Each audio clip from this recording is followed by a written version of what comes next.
The Dark Reality of Market. This story is written by Ankit Kesharwani.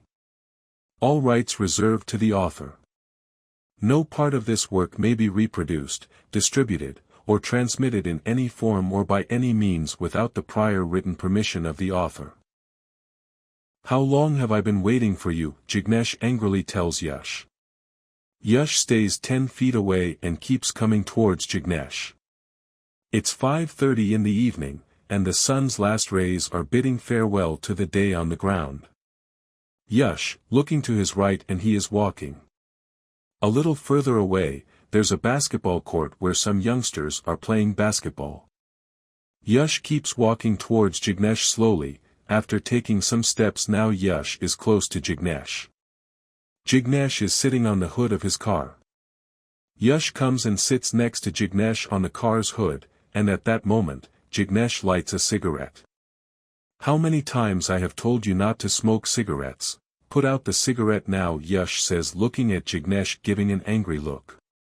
It is only the ground where one can smoke cigarettes in the open. However, I also have another option for smoking this. Jignesh says this when he sees a roll of ganja in his pocket. Yash looks and then gives an even angrier look.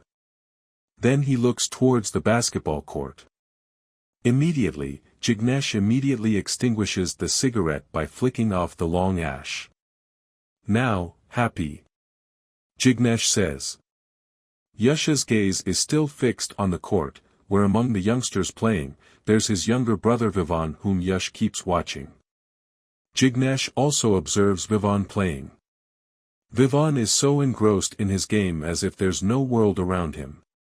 Seeing this, a faint smile appears on Yash's face, and Jignesh too starts smiling as he notices.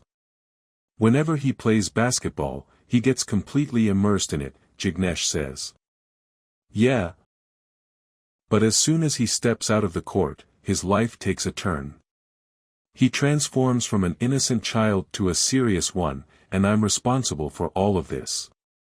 Yash now looks down, away from the court, as he speaks. Why do you keep blaming yourself every time? Whatever happened so far, where was your fault in it? Jignesh says to Yash, placing a hand on his shoulder.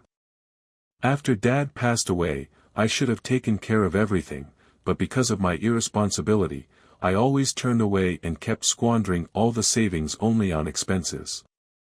At an age when one should be earning money, I kept wasting it, Yash says in a low voice. What you did is not what we Gujaratis do. Gujarati is a community in India.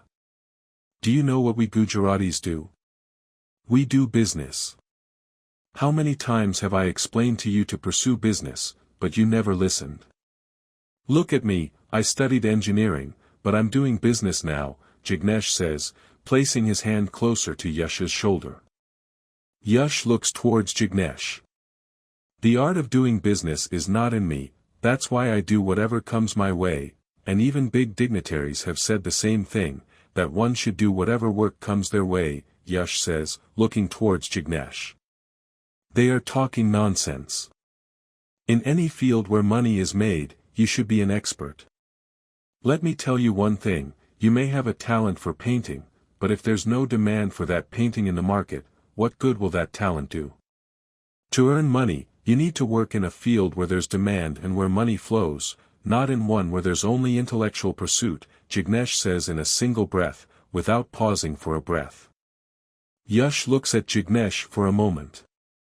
Jignesh immediately takes a deep breath, gets off the hood, and takes out his mobile phone from his pocket, opening an application. The screen of the mobile faces Yash. Look at this. Today, before coming here, I have made 25 lakhs from the market. How much? 25 lakhs. Jignesh says, showing the screen displaying a profit of 25 lakhs rupees. Yash just looks without saying anything.